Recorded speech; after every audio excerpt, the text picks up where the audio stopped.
BMW are a brand that in recent years doesn't seem to understand itself. Never mind its own consumers, firstly they put a 3-cylinder in their supercar, then they stopped making the M2, and of course they inspired countless nightmares for petrolheads around the world with these. So, when BMW listen to their consumers these days, well that's quite a big deal. And with their latest iteration of the BMW M3, they've done exactly that. You're watching Auto Anorak, and welcome to the first glimpses of BMW's latest M Performance Touring.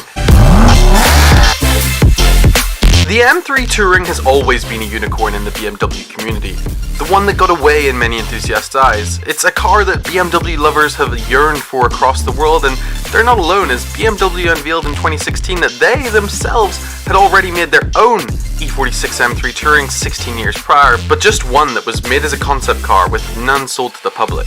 Of course, this hasn't stopped enthusiasts from making their own iterations of them. Calvin's Car Diary on YouTube has created a near identical replica of BMW's E46 M3 Touring, whilst you'll find people that have done full conversions to make the E30, E36, E90 and F83 series estates into full-blown M3 Tourings with a wider track and the necessary engine mods to make them real M3s. Many of you might have even seen the unfortunate ending for one green F80 M3 Touring that was widely publicised in the UK. But buying two BMWs and spending countless hours moulding them together and having the world's most highly modded 320D Touring isn't exactly convenient for the average respectable businessman that just wants to take his Labrador on a top speed run down the Autobahn, and that's where the new G80 M3 Touring comes in, or G81. This is the first M3 Touring to actually be made by BMW, and it's not a DIY kit, but a fully produced, ready-made car that you can buy from your local BMW dealership and get with a warranty, up to 510 horsepower, and enough space in the boot to carry 5,000 bottles worth of Prime Energy Drinks contents. Speaking of which, what even happened to that? So, we've established that it's the ultimate way to lug around excessive amounts of obscure energy drink at vast rates of speed, but will it actually be any good, and is anyone actually going to buy it?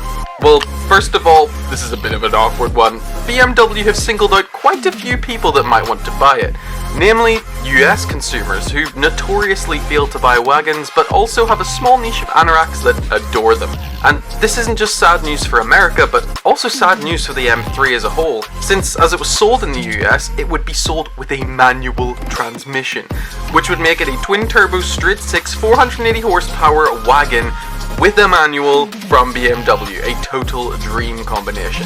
And that always seemed weird to me as well, by the way. Americans are notorious for not buying manuals, whilst every man and their dog drives one in the UK, and yet they are the ones that get the manual M3. Anyway, I digress. You won't get one of these in the States. Very sad. Let's move on to the looks of this car, and dare I say it, the touring aspect of this Beamer is so cool that I don't think I even care about the grille.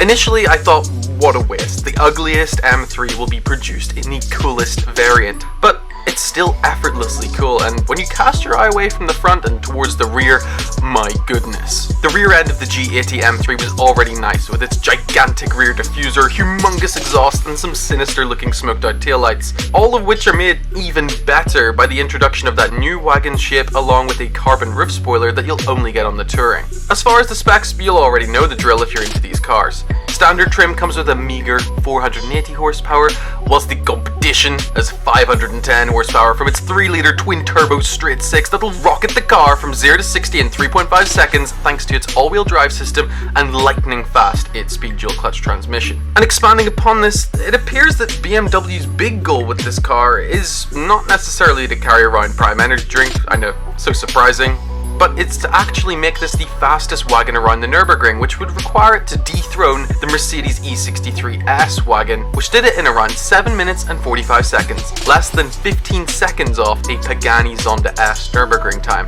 and it'll be yours for the low price of around £80,000. That's probably in excess of $100,000, but yeah, as I said, not sold in the States. Very sad. But here's the deal. It's a small price to pay for what is likely to be the only ever M3 Touring with an internal combustion engine. And for that, despite its questionable face, You gotta love the G80 M3 Touring. Don't forget to subscribe, guys, if you haven't already, and let me know down in the comment section below, what would you have? The M3 Touring or the E63S AMG? Probably a used one because it would be a bit cheaper. I know we've just made a video raving about how cool the M3 is, but I'll take the E63. I'm a Merc boy, Merc gang. So if there's any Merc gang support in the comments, let me know. But anyway, that's it for this video. Thank you so much for watching. I really appreciate each and every one of you watching these videos. I cannot believe how much the last 2 videos exploded. It's fantastic, and that's motivated me to just go even harder, make even more videos. And yeah, I can't say thank you enough to each and every one of you that has watched those videos and any of my videos in the past.